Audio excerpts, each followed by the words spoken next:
जी हाँ, तो इस वक्त बड़ी खबर आ रही है। देखिए, जैसी करनी वैसी भरनी, विनाश काले विपरीत बुद्धि। 48 घंटों में ही घुटनों पर पाकिस्तान आ गया है दुनिया के सामने। अब गिड़गिड़ा रहा है पाकिस्तान। पाक ने तनाव कम करने के लिए मध्यस्थता की अपील की है, लेकिन देखिए कल जिस तरह से जेडी वेंस का बयान आया, उपराष्ट्रपति है अमेरिका के, उन्होंने कह दिया कि भाई इसमें किसी तरह की कोई मध्यस्थता नहीं की, आप खुद देख लीजिए, पाकिस्तान को भी भारत को जो करना है करिए। यानी पूरी तरह से आप पल्ला झाड़ लिया अमेरिका की तरफ से। लेकिन जो पाकिस्तान है उसने जो किया है, जैसी करनी वैसी भरनी, बार बार हम कह रहे हैं, अब वो मध्यस्थता की अपील कर रहा है। पाकिस्तान ने दुनिया में मदद की गुहार लगाई है। आखिर ये स्थिति आई क्यों? पाकिस्तान ने जिस तरह से कल हमले किए, क्या उसने सोचा नहीं था कि इस तरह की स्थिति बहुत जल्दी आने वाली है? भारत की कार्रवाई से बर्बाद हो गया है पाकिस्तान। कंगाल पाकिस्तान ने दुनिया से अब लोन मांगने शुरू कर दिए हैं। आप सोचिए, जिनके पास पैसे नहीं है वो ऐसे देश के साथ लड़ाई लड़ने के लिए तैयार दिखाई दे रहा है जो कि आप सोचिए दुनिया भर में उसकी सेना चौथे पांचवें नंबर की सेना कहलाती है, उससे लड़ने के लिए आपने कमर कस ली। अब वो लगातार पाकिस्तान कंगाल हुआ है, लोन मांग रहा है। भारी नुकसान के बाद पाकिस्तान ने भीख मांगनी शुरू कर दी है। तो ये है पाकिस्तान का असली चेहरा और ये है पाकिस्तान की स्थिति कि अब उसे घुटनों के बल आना पड़ा है। पाकिस्तान बर्बाद हो गया है। कल एयर डिफेंस सिस्टम लाहौर का जिस तरह से ध्वस्त किया भारतीय सेना ने, उससे अब यही कहा जा रहा है कि अब क्या करेगा पाकिस्तान? क्या पाकिस्तान को भारत ने चिताया नहीं था? जी हां, चिताया था और बार बार कहा था कि अगर आप हमारे ऊपर हमला करते हैं तो फिर इसका जो खामियाजा है आपको भारी भुगतना पड़ेगा। और अब देख लीजिए, पाकिस्तान में पानी छोड़ने से बाढ़ की स्थिति बन गई है। दूसरी तरफ सेना इस वक्त पाकिस्तान पर बिल्कुल चढ़ाई करने के मूड में भारत की दिखाई दे रही है, क्योंकि कल जिस तरह से हरकत पाकिस्तान ने की है, अब उसका खामियाजा भारत को, पाकिस्तान को भुगतना पड़ेगा। भारत इसके लिए पूरी तरह से तैयार है। त्यागी सर के पास पहले चलते हैं। त्यागी सर, बार बार यही कहा जा रहा है कि ये कब घुटनों पर आएगा, और देखिए बहुत जल्दी उसकी स्थिति आ गई है घुटनों पर आने की। और इधर बात भारतीय सेना की करे, आप देखिए किस तरह से एक ऐसे हमले को नाकाम किया है जिसे लोग सोच भी नहीं सकते। ये है भारतीय सेना जिसे पाकिस्तान भिड़ने चली थी। नीलू जी, आपने जो कहा कि भारत ने हर भरसक प्रयास किए, हर अवसर पर चेताया पाकिस्तान को, लेकिन एक समय आता है जब वही स्थिति होती है जैसे राम ने कहा था कि विनय न माने जलधि जड़, गए 3 दिन बीत, बोले राम सकोप तब, भय बिन होए न प्रीत। तो भय तो दिखाना पड़ता है और क्रोध को जताना भी पड़ता है। भारत ने हर संभव प्रयास किया कि बाज आ जाए पाकिस्तान, लेकिन मेंटल और आइडियोलॉजिकल बैंक्रप्सी का इससे गंदा उदाहरण पूरे विश्व में किसी भी देश ने आज तक नहीं दिया। सर, एक बड़ी खबर आ रही है, चंडीगढ़ में ड्रोन अटैक की आशंका को लेकर सायरन बजा है। ये बड़ी खबर आ रही है, एयरफोर्स स्टेशन से जारी की गई है एयर वार्निंग।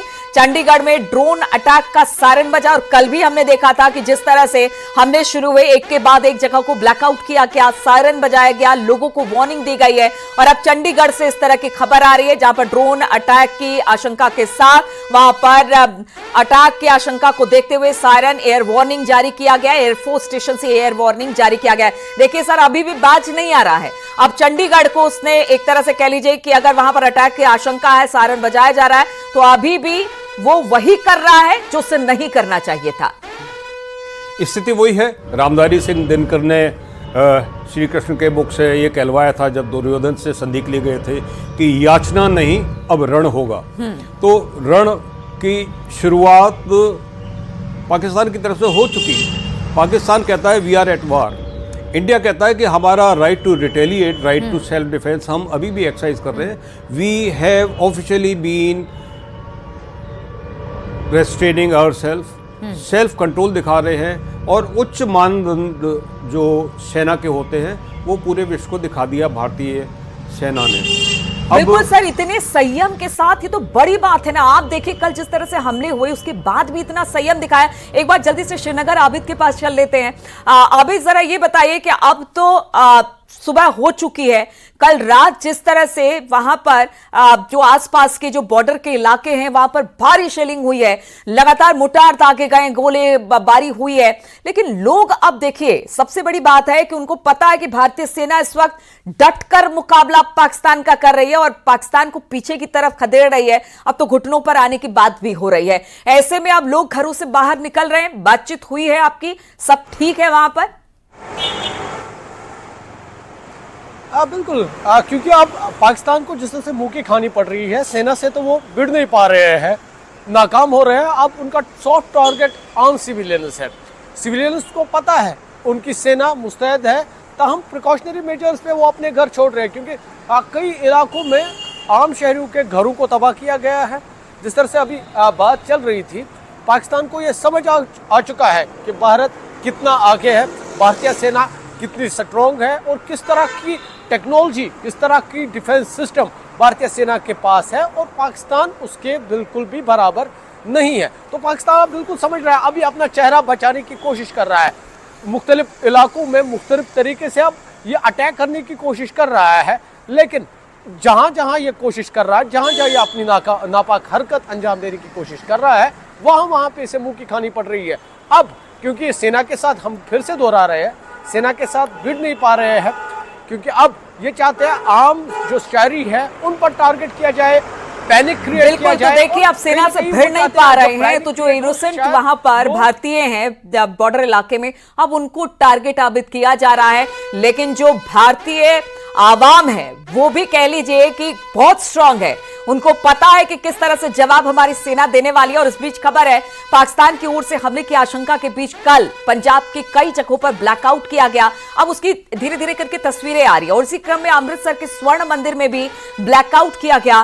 देश के इतिहास में पहली बार गोल्डन टेम्पल में ब्लैकआउट किया गया है। देखिए, ये तस्वीर आ रही है, आपको ये नजर नहीं आ रहा होगा, लेकिन ये गोल्डन टेम्पल है जो हमेशा से जगमग करता रहा है। बहुत ही सुंदर तरीके से इसे देखा जा सकता है तस्वीरों में। लेकिन कल जिस तरह से अलग अलग जगहों पर, पंजाब के अलग अलग जगहों को टारगेट किया गया पाकिस्तान की तरफ से, चाहे वो पठानकोट हो या बाकी, आज अभी भी चंडीगढ़ में सायरन बजाया जा रहा है कि वहां पर अटैक की आशंका है। वैसे में जो स्वर्ण मंदिर था, कल उसे भी ब्लैकआउट कर दिया गया। क्योंकि देखिए, बहुत बड़ा टेम्पल, ये हमारे लिए एसेट है और हम नहीं चाहते कि किसी तरह का कोई नुकसान हो। इसलिए जब भी इस तरह की कोई आशंका होती है, किसी तरह से हमले की आशंका होती है, तो फिर उन तमाम जगहों को ब्लैकआउट कर दिया जाता है, जिसमें कल स्वर्ण मंदिर भी था जिसे ब्लैकआउट किया गया है। और देखिए, जमीन में आने से पहले ही पाकिस्तान के जितने मिसाइल थे और जितने ड्रोन थे उनको तबाह कर दिया गया। बड़ी कामयाबी सेना की तरफ से। सेना ने आज पीसी भी की, सेना की तरफ से पहला बयान भी, पीसी तो नहीं की लेकिन उनकी तरफ से बयान आया बड़ा कि देखिए, किसी तरह की कोई कैजुअल्टी नहीं हुई है, हानि नहीं हुई है, सब ठीक है। हमने जितने वहां से मिसाइल दागे गए थे या ड्रोन दागे गए थे, हमने सबको मार गिराया। और यही है भारतीय सेना। त्यागी सर, जिस तरह से भारतीय सेना ने कल अपनी शौर्य का परिचय दिया, जिस तरह से वो सजग दिखाई दी और जिस तरह से उन्होंने हर जगह, हर मतलब कह सकते हैं कि जितने भी हमले हुए उसको नाकाम किया, तो इसमें तो सैल्यूट बनता है। और बार बार जिस शौर्य की बात भारतीय सेना की होती है उसको तो हम लगातार सैल्यूट करते ही हैं। जी, आपने जो अभी आपके संवाददाता के जरिए बताया था दर्शकों को कि पूरे इस इलाके में जनता समर्थन कर रही है, सहयोग कर रही है और आर्मी के प्रति अपना विश्वास प्रकट कर रही है। एक सैनिक जब राइफल की बट कंधे पर लगा के सामने टारगेट को देखता है आई साइट के जरिए, तो उसको ये विश्वास होता है कि उसको पीछे पलट के देखने की ज़रूरत नहीं है कि क्या उसको समर्थन मिल रहा है, क्या उसको ज़रूरी जो रिसोर्सेज हैं, आर्म्स एम्यूनिशन, वो प्रोवाइड किए जाएंगे। सैनिक पलट कर नहीं देखता है और वो भाव, उसका जो रण कौशल है और निखर कर आता है, क्योंकि वो आश्वस्त है कि पूरा राष्ट्र उसके साथ खड़ा हुआ है। आज मैं गर्वित सैनिक हूँ। अभी अपने वेटरन वाला बैज लगा के ये याद कर रहा हूँ कि क्या मेरी भावना में कोई कमी आई है। जब मैं सक्रिय सेना में था तब और अब अनुशासन, देश प्रेम और जो जज्बा सैनिक का होता है वो आज भी अक्षुण्ण है मेरे लिए। बूढ़ा हो गया लेकिन मुझे ये मालूम है कि ये इससे कई गुना, सैकड़ों गुना ये भावना भारत के सैनिकों में है और